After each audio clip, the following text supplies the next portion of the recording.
There's a lot of ways to make our gardens more productive that don't include more fertilizer or more water, more land, or even more plants. And it can be kind of hard in the middle of summer when it's super hot to be getting our highest production. But I'm going to share with you a couple of tricks that might just help you make your garden a little bit more productive and be beneficial to some of you seed savers as well.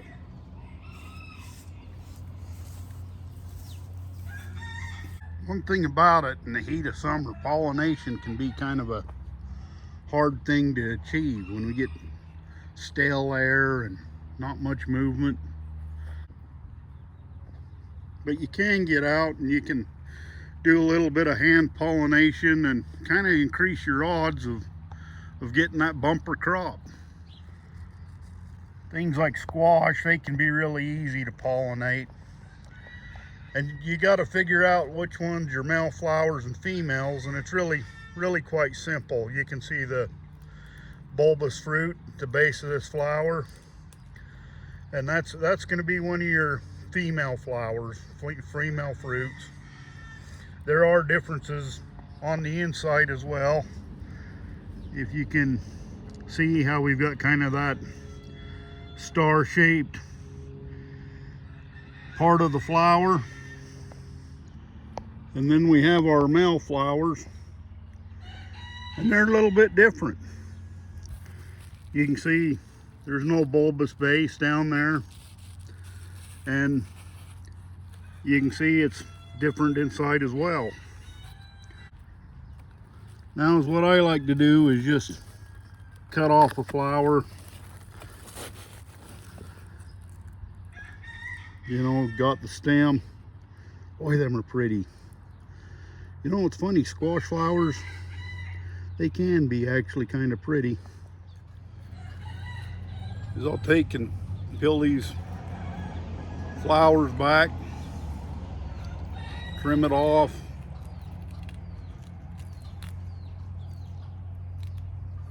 So now you just got that center part. You know, you may even want to take and pull some of these off. Don't discard these petals. Interesting thing about squash petals, they're actually edible. They're a little bit flavorless, but they're not that bad. We end up with an abundance of the male flowers as opposed to the females, so you can be harvesting some of these male flowers for your salads, and then they're actually quite good when they're stuffed. So back to the pollination.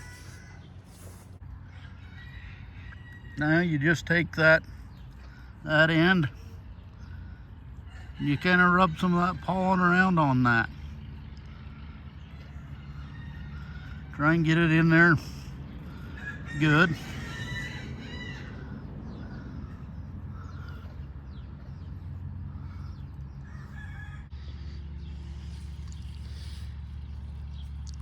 I generally like to use a couple of the male flowers just in case the pollen's a little better off one than another. And, you know, we're just increases our chances of success. Just so happens that it was a blue Hubbard squash that we were pollinating there. But an interesting thing about squash is they readily cross with other types of squash. So if you've only planted, say, one blue Hubbard and then you've got some butternuts, you know, you can cross pollinate. And that, yes, that would create your own new hybrid that may not be desirable.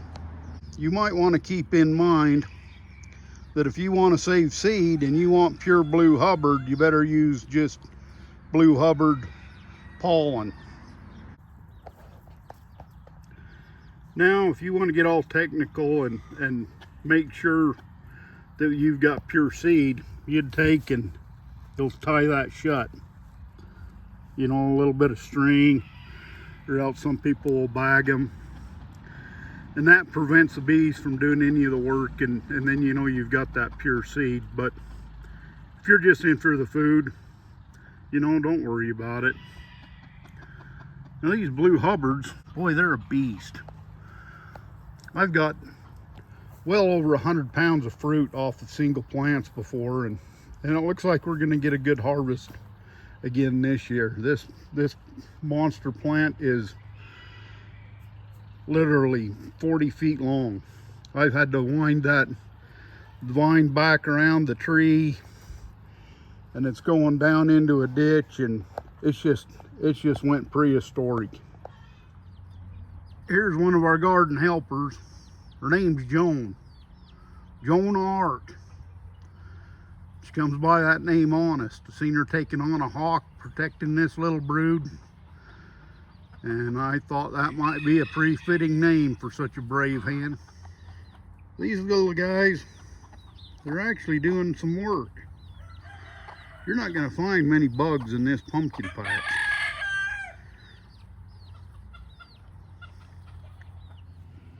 Now your tomatoes, they can be a bit more tricky. Seems they don't really like the extreme heat for pollination. That's why we get a flush of tomatoes in the spring and then again in the fall when it cools down. But in these hot, still airs, you know, there's some tricks you can do to pollinate them as well.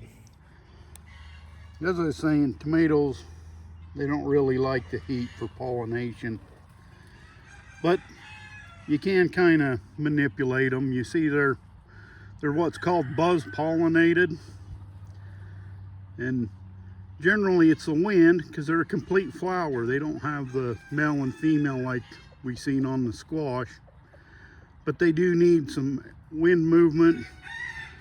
You can just take and gently shake it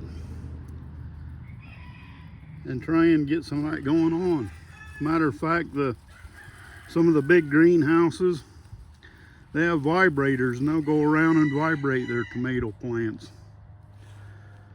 But you can just, like I say, just go by and shake your plants, and that should get some of that pollination down there, and maybe you can beat the summer heat and get just a few more of them good old homegrown tomatoes. Well, I hope some of these little tips and tricks that I've used with great success for years, hope you found something beneficial from it, and it helps you have a better harvest. Well, I appreciate you watching, and check back in on me from time to time. I've always got something new going on.